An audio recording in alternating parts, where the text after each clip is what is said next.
നമസ്കാരം. പ്രവാസി മലയാളിയിലേക്ക് സ്വാഗതം. സൗദിയിൽ വമ്പൻ മാറ്റങ്ങളാണ് നടക്കുന്നത്. അതേ വിവാദങ്ങൾക്ക് പുറമെ എല്ലാം മാറ്റിക്കുറിക്കുന്നു.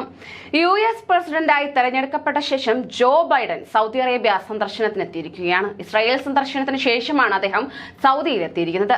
ജിദ്ദയിലെ അൽസലാമ കൊട്ടാരത്തിൽ സൗദി ഭരണാധികാരി സൽമാൻ രാജാവും കിരീടാവകാശി മുഹമ്മദ് ബിൻ സൽമാനും ചേർന്ന് സംഘത്തെയും സ്വീകരിച്ചു.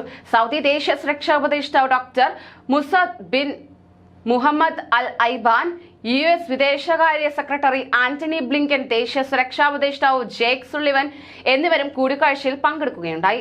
സൗദി കിരീടാവകാശി മുഹമ്മദ് ബിൻ സൽമാനുമായി പ്രത്യേക കൂടിക്കാഴ്ചയും ബൈഡൻ നടത്തിയതായി സൗദി പ്രസ് ഏജൻസി അറിയിച്ചു. സൗദി ഉപപ്രധാനമന്ത്രിയും പ്രതിരോധ മന്ത്രിയും കൂടിയാണ് മുഹമ്മദ് ബിൻ സൽമാൻ. ഇരു രാജ്യങ്ങളും തമ്മിലെ സഹകരണം കൂടുതൽ മെച്ചപ്പെടുത്തുന്നതിനെക്കുറിച്ചും പ്രാദേശികവും അന്താരാഷ്ട്ര തലത്തിലുള്ളതുമായ വെല്ലുവിളികൾ നേരിടുന്നതിൽ കൂടുതൽ യോജിച്ച് പ്രവർത്തിക്കുന്നതിനെക്കുറിച്ചും ഇരു നേതാക്കളും ചർച്ച ചെയ്തു. ഇരു രാജ്യങ്ങളിൽ നിന്നുള്ള പ്രധാന പ്രതിനിധികളും യോഗത്തിൽ പങ്കെടുത്തു. US പ്രസിഡന്റിന്റെ സന്ദർശന വേളയിൽ ഊർജ്ജം, നിക്ഷേപം, ബഹിരാകാശം, വാർത്താവിനിമയം, ആരോഗ്യ സംരക്ഷണം തുടങ്ങി 18 കരാറുകളിൽ സൗദിയും US തമ്മിൽ ഒപ്പുവെച്ചതായി സൗദി പ്രസ് ഏജൻസി അറിയിച്ചു.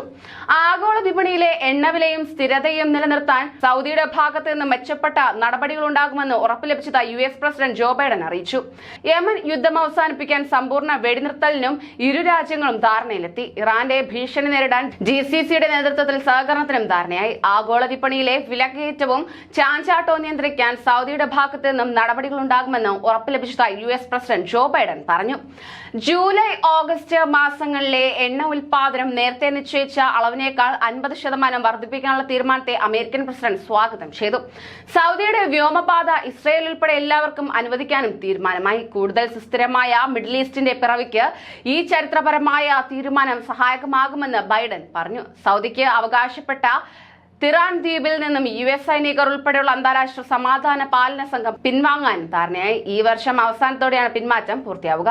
1978 ക്യാമ്പ് ഡേവിഡ് ഉടമ്പടി പ്രകാരമാണ് അന്താരാഷ്ട്ര സേന തിറാൻ ദ്വീപിലെത്തിയത്. യമനിൽ UN-ന്റെ മധ്യസ്ഥതയിൽ നടക്കുന്ന വെടിനിർത്തൽ കരാർ ദീർഘകാലത്തേക്ക് നടപ്പാക്കും. 6G, ഹരിത ഊർജ്ജം, ആണവോർജ്ജം തുടങ്ങിയ മേഖലകളിൽ ഇരു രാജ്യങ്ങളും സഹകരിക്കുമെന്നും കരാറിൽ പറഞ്ഞു.